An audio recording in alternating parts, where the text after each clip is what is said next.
Hello बच्चों, सभी को मेरा प्यार भरा नमस्कार। अपने केमिस्ट्री सब्जेक्ट को स्टार्ट करने जा रहे हैं और उसका सबसे पहले हम एक चैप्टर स्टार्ट करने जा रहे हैं, some basic concepts of chemistry. तो पहली बात, इस चैप्टर के अंदर हम क्या क्या पढ़ेंगे उसके बारे में डिस्कस करते हैं। तो इस चैप्टर में बहुत से पार्ट्स हैं जिनका हमारे कंप्लीट केमिस्ट्री में बड़ा इंपॉर्टेंट रोल है, जैसे कि some basic principles of chemical combinations, जिसमें law of conservation of mass हो गया, लॉ ऑफ मल्टीपल प्रोपोर्शन है, लॉ ऑफ कांस्टेंट प्रोपोर्शन है, इसी तरीके से अवोगाद्रो हाइपोथेसिस है। तो ये कुछ टॉपिक्स अपने को यहाँ पे स्टडी करने हैं। उसके साथ साथ इसमें हम पढ़ेंगे एटम के अंदर न्यूक्लियॉन्स कैसे हैं और इलेक्ट्रॉन, न्यूक्लियॉन, इनकी सबकी व्यवस्था किस प्रकार से होती है, और एटॉमिक नंबर, एटॉमिक मास ये क्या है, फिर मॉलिक्यूल एंड मॉलिक्यूलर मास क्या होता है, और फिर इसके अंदर सबसे ज़्यादा इंपॉर्टेंट रोल प्ले करने वाला जो टॉपिक रहता है वो है इसमें मोल कंसेप्ट। तो मैं जनरली ये कहूँ कि चैप्टर को सिंपली हर कोई इसको यदि बताना चाहे तो नॉर्मली अपने इसको यही कहते हैं कि ये मोल कंसेप्ट चैप्टर हम स्टडी कर रहे हैं। तो अपने इस चैप्टर में हम कुछ बेसिक्स चीज़ों के ऊपर स्टार्ट करने जा रहे हैं। तो पहले मैं आपसे बात करूंगा कि एटम क्या है। तो एटम को हम डिफाइन करना चाहे तो सिंपली इसे जो सबसे पहले जो डिफाइन किया गया एटम को, वो डाल्टन्स के द्वारा किया गया है। उन्होंने ये बताया था कि atom is the smallest particle of substance which further not divided in small particles. तो ऐसा उन्होंने इसलिए कहा कि उस टाइम इतनी ज़्यादा डिस्कवरीज नहीं हो पाई थी, जैसे आइसोटॉप्स हैं, आइसोबार्स हैं, तो इन सब के बारे में जानकारी नहीं थी, इसलिए उन्होंने सिंपली ये कहा कि एटम सबसे छोटा पार्ट ऑफ सब्सटेंस है जिसको और ज़्यादा डिवाइड नहीं किया जा सकता है। लेकिन आज के टाइम में अब बात करें तो एटम को एक नए तरीके से डिफाइन किया जा सकता है। ये एटम के बारे में हम ये कह सकते हैं कि it is A smallest particle of substance which take part in chemical reactions and not have pre-existence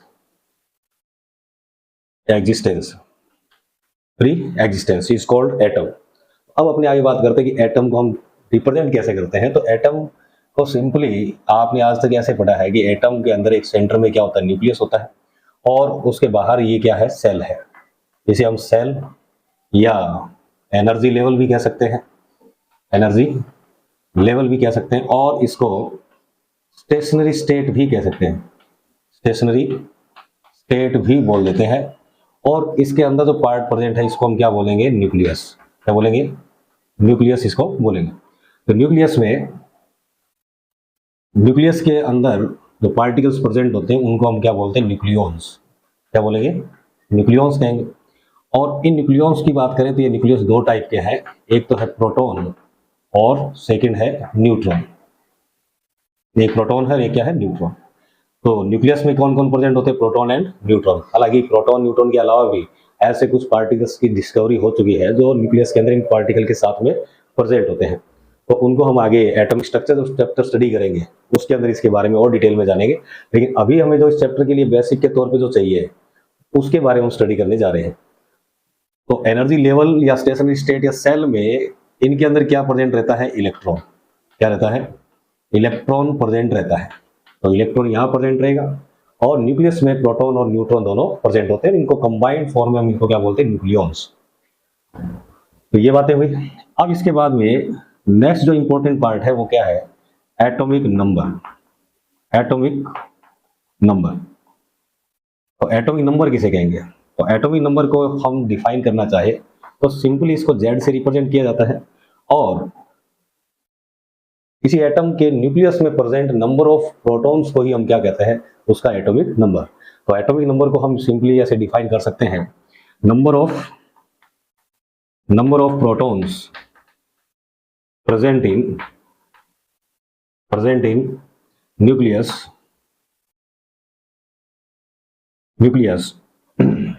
of an atom is called atomic number और Z, यानी किसी एटम का एटॉमिक नंबर क्या है, तो हम सिंपली ये कह सकते हैं किसी एटम के न्यूक्लियस में कितने प्रोटॉन्स प्रेजेंट है उसी को अपने क्या बोलेंगे, एटॉमिक नंबर बोलेंगे।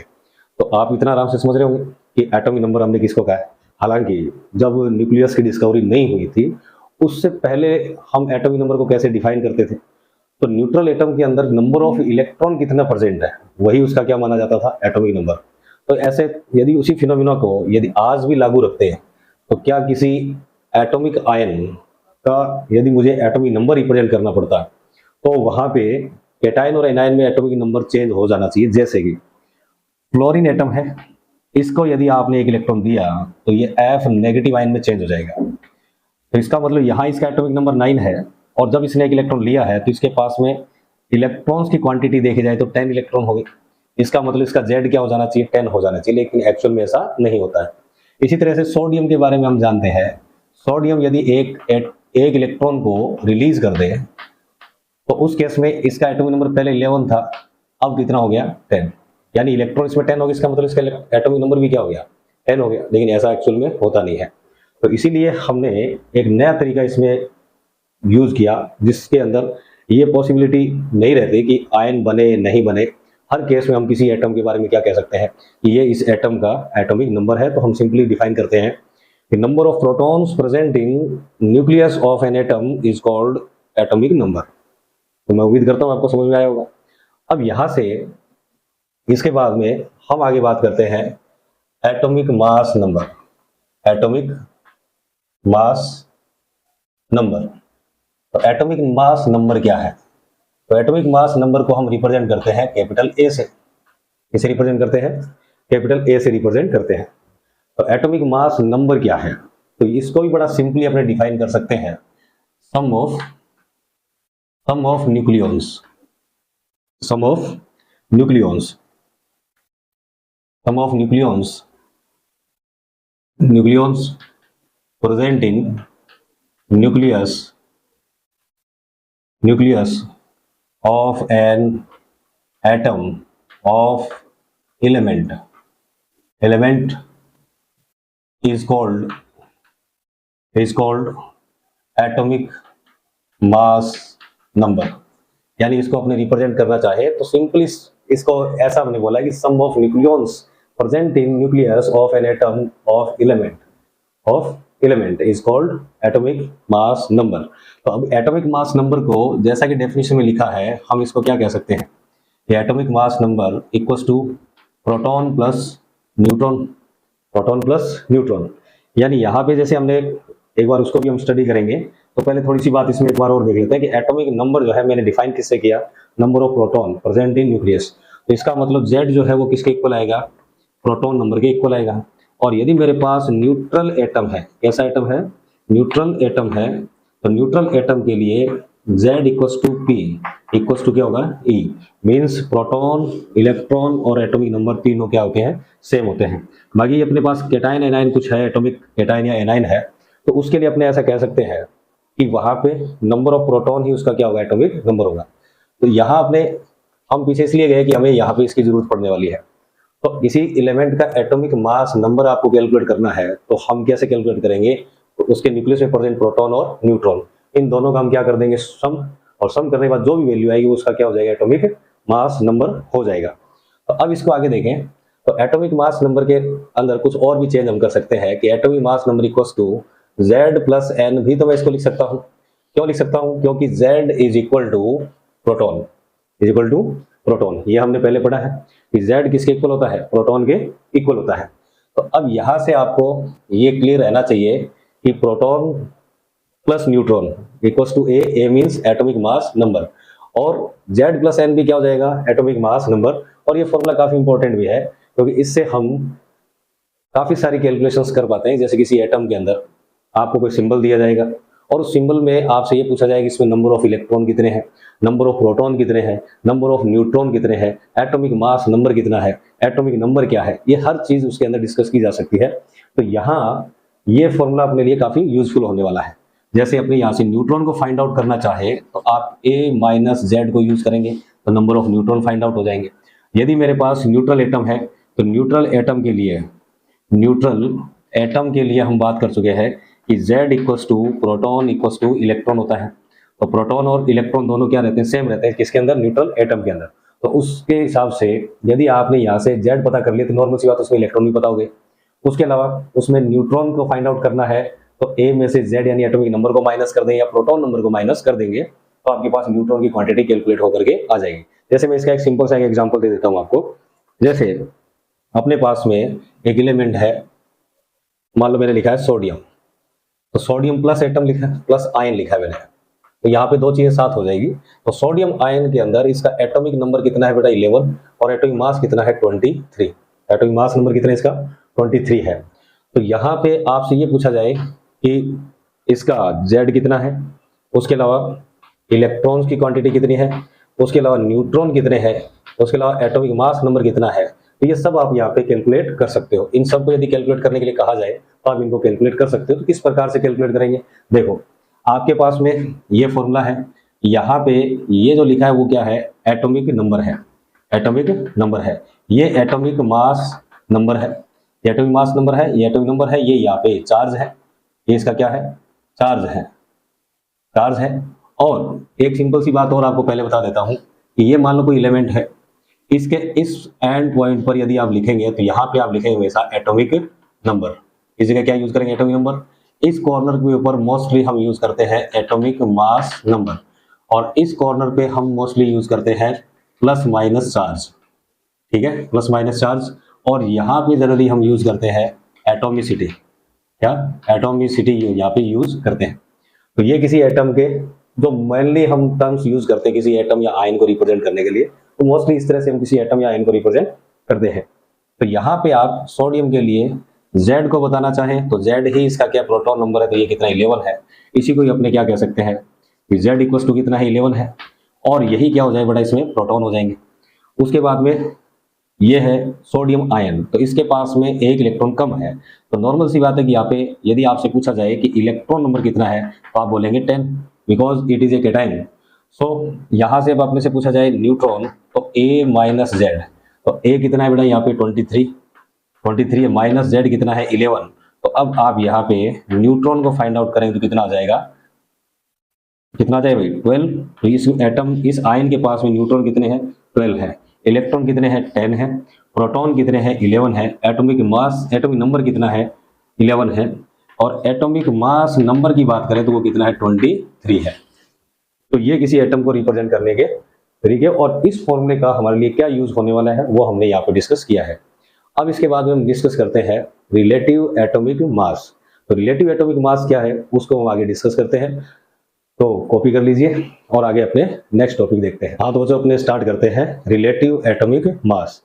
तो हमने इससे पहले क्या पढ़ा, एटॉमिक नंबर क्या होता है ये आपने देखा, एटॉमिक मास नंबर क्या होता है ये आपने देखा। तो अपने कुछ एग्जांपल्स ले लेते हैं पहले कि एटॉमिक मास नंबर को कैसे फाइंड आउट करते हैं। तो एटॉमिक मास नंबर अपने को कैलकुलेट करना है तो क्या तरीका रहता है, proton plus neutron equals to क्या होता है, A, यही था। तो अब अपने कुछ एलिमेंट्स को यहाँ लिख लेते हैं, जैसे हाइड्रोजन है, हीलियम है, लिथियम है, beryllium, boron, carbon, nitrogen, oxygen, fluorine, neon. इसी तरह से सोडियम, इसके बाद magnesium, aluminium, silicon, phosphorus, sulphur, chlorine, argon, potassium, calcium. तो ये मैंने 20 एलिमेंट्स आपके सामने लिखे हैं और इनके मैं सभी के एटॉमिक मास नंबर आपको कैलकुलेट करके बता रहा हूँ। ये एटॉमिक नंबर 1 2 3 4 5 6 7 8 9 10 11 12 13 14 15 16 17 18 19 एंड 20। तो ये अपने पास में इनके एटॉमिक नंबर है। इनके लिए भी आपको प्रोटॉन प्लस न्यूट्रॉन से atomic mass number find out करना है। तो हाइड्रोजन के लिए नंबर ऑफ प्रोटॉन कितना 1 है, प्लस इसमें न्यूट्रॉन 0, तो इसका atomic mass number 1।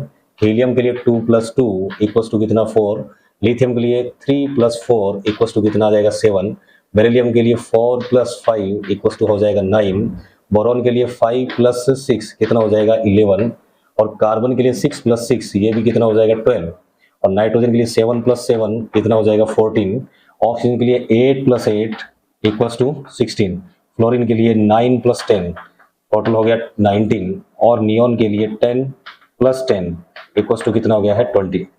Same as यहाँ सोडियम की बात करें तो सोडियम में 11 + 12 23 हो जाएगा। यहाँ 12 + 12 कितना हो जाएगा 24। यहाँ पे 13 + 14 हो जाएगा 27। सिलिकॉन के लिए 14 + 14 कितना हो जाएगा 28। फास्फोरस के लिए 15 + 16 इक्वल टू 31। सल्फर के लिए 16 + 16 टोटल हो जाएगा 32। और क्लोरीन के लिए एटॉमिक नंबर 17 है, और इसके दो आइसोटोप्स मिलते हैं नेचर के अंदर, एक तो होता है क्लोरीन 35 एंड दूसरा होता है क्लोरीन 37। तो उन दोनों की हेल्प से हम यदि इसका यहाँ पे प्रोटॉन के अलावा मैं न्यूट्रॉन को एक बार नहीं लिखूंगा, क्योंकि मैं इसको आपको एवरेज एटॉमिक मास में इसको अभी इस टॉपिक के बाद इसको डिस्कस अपने करेंगे। तो यहाँ पे मैं सिर्फ इसका एवरेज एटॉमिक मास लिख रहा हूँ 35.5। इसके बाद में आर्गन की बात करें तो आर्गन में एटॉमिक नंबर 18 प्लस ये कितना हो जाएगा 22 और इक्वल टू क्या हो जाएगा 40।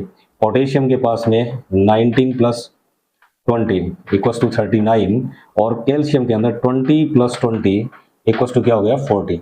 तो ये जो आपने वैल्यूज देखी है वो सब के सब के एटॉमिक मास नंबर है, यानी इसको हम आगे रिलेटिव एटॉमिक मास के अंदर इसको यूज करेंगे।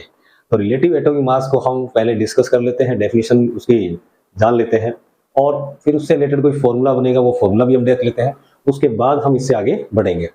तो इसके बाद में आपसे बात करने जा रहा हूं मैं एटॉमिक रिलेटिव एटॉमिक मास, यानी शॉर्ट में इसको और सिंपली मैं एटॉमिक मास भी कह सकता हूं, एटॉमिक मास भी कह सकते हैं। तो अब इसको डिफाइन करने से पहले मैं एक छोटा सा एग्जांपल लेना चाहूंगा कि देखिए बेटा, एक्चुअल में क्या है कि कोई भी सब्सटेंस की जब हम क्वांटिटी को मेजर करते हैं तो उसके लिए हमें उसके साथ में कोई रेफरेंस सब्सटेंस चाहिए।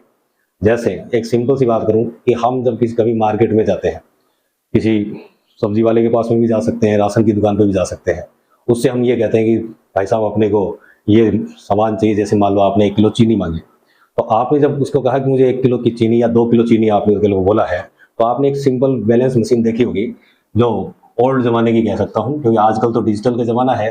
तो पहले वाली इस तरह की एक बैलेंस मशीन हुआ करती थी।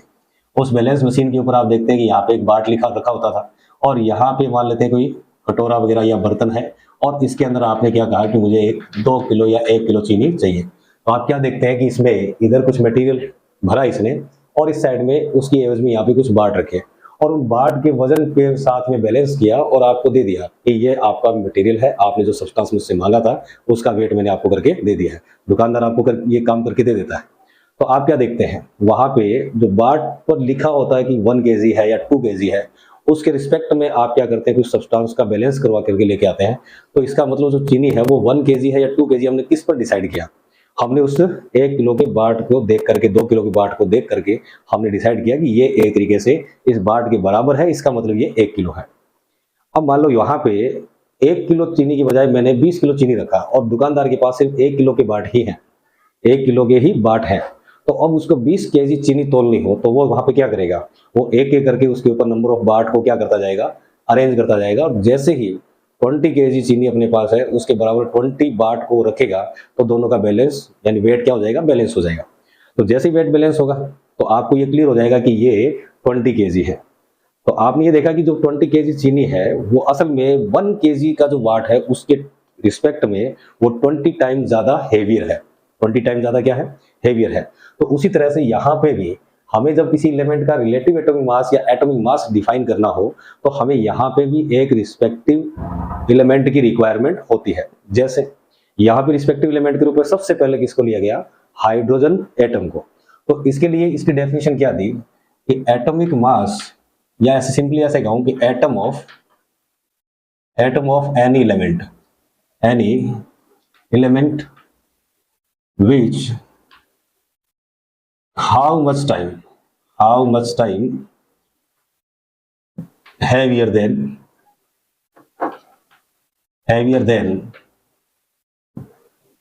one mass of one atom of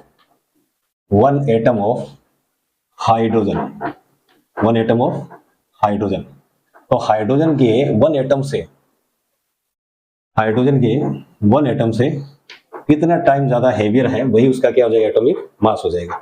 अब यहाँ पे एक वर्ड आ रहा है how much time heavier than, तो ये एक वर्ड आ रहा है, ये हाउ मच टाइम का क्या मतलब है यहाँ पे।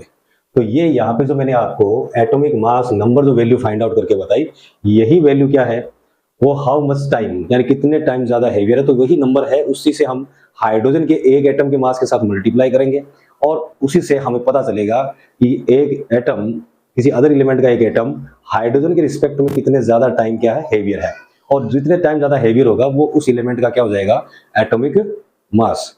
तो जैसे मैं यहाँ पे रिलेटिव एटॉमिक मास इसको लिखना चाहूँ या सिंपली कह सकता हूँ एटॉमिक मास, तो लिखना चाहूँ तो यहाँ पे मुझे क्या यूज करना चाहिए, atomic mass number into mass of one atom of hydrogen, one atom of hydrogen. तो इस प्रकार से मैं इसकी डेफिनेशन को एक फॉर्मूले में चेंज कर लेता हूँ। अब एक बात बताइए, दुनिया में कोई भी आदमी ज्यादा काम करना पसंद नहीं करता है, हर कोई ये चाहता है कि हमें काम कम करना पड़े और उसकी एवज में अर्निंग हमारी क्या हो, ज्यादा हो, हमें ज्यादा रेस्ट मिले। तो यहाँ पे भी अपने पास जैसे ये मैंने एक डेफिनेशन दी है, इसके अकॉर्डिंग मुझे बहुत सारे एलिमेंट हैं, उन एलिमेंट का एटॉमिक मास मुझे लिखना है या उसको रिप्रेजेंट करना है। तो जब इतना सब कुछ हमें करना है तो सिंपल सी बात है कि इतना सब कुछ लिखने के लिए हमें बहुत ज्यादा टाइम की जरूरत पड़ने वाली है और काफी ये काम क्या हो जाएगा, टिपिकल वर्क हो जाएगा। तो अब इसके अलावा फिर इसको हटा करके जो आज मॉडर्न केमिस्ट्री जो है, उस केमिस्ट्री में हम ये कहते हैं कि कोई एलिमेंट का एटॉमिक मास कैसे डिफाइन किया जाए, तो हाइड्रोजन को रिप्लेस कर दिया गया है C12 आइसोटोप से। तो अब यही डेफिनेशन क्या हो जाती है कि atom of any element which how much time heavier than mass of 1/12 part of mass of one atom of T12 isotope. अब यहाँ पे एक वर्ड आ रहा है आइसोटोप, तो इसको हम आगे पढ़ेंगे। तो यहाँ पे आइसोटोप वर्ड आ रहा है, इसको हम आगे डिस्कस करेंगे। आइसोटोप्स क्या होते हैं, एक बार अपने ध्यान रखें, C12 आइसोटोप का जो एक एटम है उसका मैं 1/12 पार्ट कर दूं, जो भी वैल्यू मेरे पास आएगी उस वैल्यू के रिस्पेक्ट में किसी अदर एलिमेंट का एटम कितने ज्यादा टाइम हेवियर है, वही उस अदर एलिमेंट का क्या हो जाएगा, एटॉमिक मास हो जाएगा। यानी मैं यहाँ पे क्या लिख सकता हूँ, atomic mass equals to atomic mass number into 1/12 into mass of one atom of T12 isotope. तो इस तरीके से हम किसी एलिमेंट का एटॉमिक मास को रिप्रेजेंट कर सकते हैं। तो ये हाइड्रोजन वाले से पीछा छूटा, तो ये एक नया और आ गया है, तो ये तो और बड़ी समस्या होगी, और ज्यादा हमें लिखना पड़ेगा। तो इसलिए इसको अपने क्या कर लेते हैं, अभी यूनिट में चेंज कर लिया जाए, क्योंकि यूनिट सबसे पहले अपने आप को जन्मजात नहीं होती इनके साथ, तो हमें इसको यूनिट में चेंज करना पड़ेगा। तो यूनिट में चेंज करने के लिए इस वाले पार्ट को एक शॉर्ट टर्म में चेंज कर दिया गया। क्या चेंज कर दिया गया, इसको बोला गया atomic mass unit, atomic mass unit. तो अब यहाँ पे जनरली ये हो जाता है कि जब इसको इतना छोटा किया जा सकता है, तो क्या इसको भी छोटा किया जा सकता है? जी सर, कर सकते हैं इसको और छोटा। कैसे? इसको हम AMU के रूप में रिप्रेजेंट कर सकते हैं, और AMU को क्या और छोटा करके लिखा जा सकता है? तो बिल्कुल इसको और छोटा कर सकते हैं, इसको लिखा जाएगा म्यू। क्या लिखा जाएगा? म्यू लिखा जाएगा। और म्यू का यहाँ मतलब है यूनिफाइड मास वर्ड यूज करते हैं इसके लिए। तो अब इसको यहाँ पे AMU या म्यू से अपने इसको रिप्रेजेंट कर सकते हैं। तो यदि मैं ये कहूं कि किसी एलिमेंट का एटम किसी अदर रिस्पेक्टिव एलिमेंट के एटम से कितना ज्यादा हेवियर है, इसको रिप्रेजेंट करना हो, तो हम वहां पे या तो क्या करेंगे, mass of one atom of hydrogen, इसको यूज करेंगे, या हम यूज करेंगे 1/12 पार्ट ऑफ, क्या लिखा मैंने, 1/12 part of mass of one atom of C12 isotope, इसको बार बार लिखेंगे। या फिर क्या करें, एटॉमिक मास नंबर के साथ में हम क्या यूज कर सकते हैं, एटॉमिक मास यूनिट। और उसके अलावा ये भी नहीं लगाना चाहते तो हम क्या कह देंगे, एटॉमिक मास यूनिट, AMU की फॉर्म लिखेंगे। और ये भी ज्यादा लगे तो हम इसको भी हटा करके क्या लिख देते हैं, म्यू लिख देते हैं। तो जो हमारे पास ये एलिमेंट्स मैंने यहाँ पे रिप्रेजेंट किए हैं, इनके बारे में यदि अपने से ये कहा जाए कि इनके एटॉमिक मास क्या है, तो एटॉमिक मास को यानी सिंगल एटम का मास कितना है, ये आपसे रिप्रेजेंट करने के लिए कहता है। मैं ध्यान से सुनना, मैंने बात क्या कही है। आपको यदि सिंगल एटम का मास रिप्रेजेंट करने के लिए यदि कहता है कोई, तो आप उसे म्यू या एएमयू यूनिट में रिप्रेजेंट करेंगे। तो यहाँ पे हाइड्रोजन का मास यदि रिप्रेजेंट करना पड़े तो आप क्या लिखेंगे, 1 AMU। क्या लिखेंगे, 1 AMU, या 1 म्यू के रूप में इसको लिख सकते हैं, 1 म्यू के रूप में इसको लिख सकते हैं। सेम एज हाइड्रोजन हीलियम के लिए लिखोगे तो यहाँ पे भी आप AMU या 4 म्यू लिख सकते हैं। यहाँ सबके साथ में आप क्या यूज कर देंगे, AMU। तो AMU जैसे ही आपने यूज कर दिया तो ये एक तरीके से मेरे पास में AMU यूनिट के अंदर इन एलिमेंट के एटॉमिक मास आ चुके हैं। क्या आ चुके हैं, एटॉमिक मास आ चुके हैं। AMU के फॉर्म में आपने लिखते जाएंगे। तो सभी के साथ में जैसे ही आपने AMU यूज किया तो ये सिंगल पार्टिकल मास को रिप्रेजेंट करता है। तो यहाँ पे भी AMU हम लिख देंगे। और अब मैं चलो AMU को म्यू लिख देता हूँ, तो शॉर्ट में अपने म्यू इस प्रकार से आपको लिखा हुआ बहुत जगह मिल जाएगा। तो इसका मतलब ये है कि ये इनके सिंगल एटम के मास को रिप्रेजेंट करता है। तो आप म्यू या AMU यहाँ पे यूज करते हैं। तो अब इसके बाद में आगे चलते हैं कि 1 AMU क्या है, और 1 AMU को वापस से डिफाइन करते हैं, और 1 AMU की वैल्यू कितनी होती है उसको हम बहुत अच्छे से जान दें। किस प्रकार से इसको कैलकुलेट किया जाता है, इसकी वैल्यू क्या होती है, इसको अपने नेक्स्ट पार्ट में देखते हैं। तो आप इसे कॉपी कीजिए। और अब अपने स्टडी करते हैं AMU। तो atomic mass unit, mass unit, यानी शॉर्ट में इसको मैं कहूं तो मैं इसको क्या कह सकता हूं, AMU। तो AMU क्या है, तो इसकी डेफिनेशन हम किस प्रकार से दे सकते हैं, तो सिंपली ये कह सकते हैं कि 1/12 part of mass of one atom of C12 isotope is called 1 AMU। इसको अपने क्या कह देते हैं, 1 AMU कह देते हैं। कई बार क्वेश्चन पूछ लिया जाता है कि व्हाट इज 1 AMU, तो इतना ही है कि 1/12 part of mass of one atom of C12 isotope is called 1 AMU, या mass of one atom of hydrogen. और क्या कह सकते हैं, और इसको क्या लिख सकते हैं, mass of one atom of hydrogen element, या हाइड्रोजन, सिंपली इतने कर लो, हाइड्रोजन। ऐसे ही और भी एलिमेंट लिए जा सकते हैं, ऐसा नहीं कि सिर्फ इन दो से बता सकते हैं। आप ऐसा भी कह सकते हैं 1/16 part of mass of one atom of oxygen 16 isotope is called 1 AMU। तो किसी भी तरीके से आप इनको डिफाइन कर सकते हो, तीनों ही तरीके बेस्ट हैं, तीनों तरीके से अपने बता सकते हैं। लेकिन मैंने आपको ये कहा कि कार्बन को एज ए आइडेंटिकल एलिमेंट की तरह हम यूज कर रहे हैं, और इसीलिए हम यहाँ पे 1 AMU की वैल्यू फाइंड आउट करना चाहते हैं। तो हम यूज भी किसको करेंगे, C12 आइसोटोप को ही यूज करने वाले हैं। तो C12 आइसोटोप को यूज करेंगे तो किस प्रकार से होगा, तो देखिए according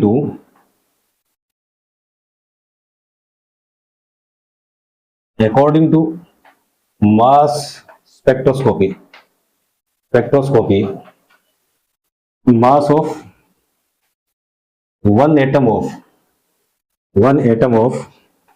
C12 isotope is 1.99 into 10 power minus 23 ग्राम पर एटम है। तो अब अपने यहाँ पे 1 AMU की वैल्यू निकालना चाहे तो 1 AMU का फॉर्मूला क्या है, तो 1 AMU का फॉर्मूला क्या हो जाए, 1/12 into mass of one atom of C12 isotope, यही हम कह रहे हैं। तो सिंपल सी बात है कि यहाँ पे आप इसकी वैल्यू यूज करें 1/12 इंटू 1.99 इंटू 10 पावर माइनस 23 ग्राम। तो अब इसको आपने 12 से इसको डिवाइड किया तो 1 AMU की जो वैल्यू आ जाएगी वो कितनी, 1.67 इंटू 10 पावर माइनस 24 ग्राम। तो ये वैल्यू बेटा किसकी है, 1 AMU की वैल्यू है। और इसी को ही मैंने जब पीछे आपको बताया था, इसी को ही हम क्या कह देते हैं, अब जो ये ग्राम क्वांटिटी हमारे पास आ रही है, इसी क्वांटिटी को ही हम आगे जाके क्या कहते हैं, यूनिफाइड मास कहते हैं। और इसी यूनिफाइड मास को रिप्रेजेंट करने के लिए हमने नया सिंबल दिया म्यू, एक नया सिंबल दिया म्यू। इसीलिए मैंने आपको इससे पहले वाले पार्ट में आपको बताया था कि एएमयू की जगह मैं क्या यूज कर सकता हूँ, म्यू यूज कर सकता हूँ। तो उम्मीद करता हूँ कि आपको 1 एएमयू क्या है और इसकी वैल्यू कैसे कैलकुलेट की जाती है। तो अब आप किसी भी एलिमेंट का एटॉमिक मास कैलकुलेट कर सकते हो इन ग्राम यूनिट, यानी सिंगल एटम का मास यदि आपको कैलकुलेट करना हो तो आप इस तरीके को यूज करके एएमयू की वैल्यू को वहां पुट करके आप उसका सिंगल एटम या सिंगल पार्टिकल का मास कैलकुलेट करना चाहे तो ग्राम यूनिट में उसका मास कैलकुलेट कर सकते हैं। जैसे मैं एक एग्जांपल देना चाहूंगा आपको कि आपके पास में मान लो कार्बन एटम है। कौन सा एटम है? कार्बन एटम है। कार्बन एटम का मास, आपको सिंगल एटम का मास कैलकुलेट करना है तो आपको कार्बन एटम के लिए कैलकुलेट करना चाहे तो कार्बन का एटॉमिक मास नंबर कितना है? 12। और इसके आगे मैं लिखना चाहूँ तो क्या लिखूंगा? एएमयू। तो यहीं पे 12 इंटू 1.67 इंटू 10 पावर माइनस 24 ग्राम आप यूज करेंगे तो ये हमारे पास आंसर क्या जाएगा? 1.99 इंटू 10 पावर माइनस 23 ग्राम। इसी तरह से आप और भी एग्जाम्पल ले सकते हो, जैसे कि ऑक्सीजन है, नाइट्रोजन है, सल्फर है, फास्फोरस है, सोडियम है, मैग्नीशियम है। कोई भी एलिमेंट को आप यहाँ पे यूज कीजिए, उसका एटॉमिक मास नंबर यहाँ पे यूज कीजिए, उसके साथ में एमयू की वैल्यू की यूज करें आप, और फिर मल्टीप्लाई करके इसका एक वैल्यू निकल के आएगा। उस वैल्यू को साइंटिफिक नोटेशन में रिप्रेजेंट कर लेंगे तो यही हमारे पास में क्या आ जाएगा? उसका एटॉमिक मास आ जाएगा। तो ये आज हमने इस क्लास में काफी चीजें हमने डिस्कस की है, जैसे कि एटम क्या था, उसके बाद में एटॉमिक नंबर किसे कहते हैं, फिर हमने कहा कि एटॉमिक मास नंबर क्या होता है, फिर एटॉमिक मास नंबर के बाद में हमने डिस्कस किया एटॉमिक मास किसे कहेंगे। तो एटॉमिक मास नंबर के अलावा हमने किससे बात की है? एटॉमिक मास कैसे, किसको कैसे हम रिप्रेजेंट करें, तो हम एटॉमिक मास के बारे में डिस्कस कर चुके हैं। फिर हमारे सामने एक नई चीज आई, एएमयू, एटॉमिक मास यूनिट। तो एटॉमिक मास यूनिट क्या होती है उसके बारे में मैंने आपको बहुत अच्छे से बताया है और उम्मीद करता हूँ कि आपको समझ में आया होगा।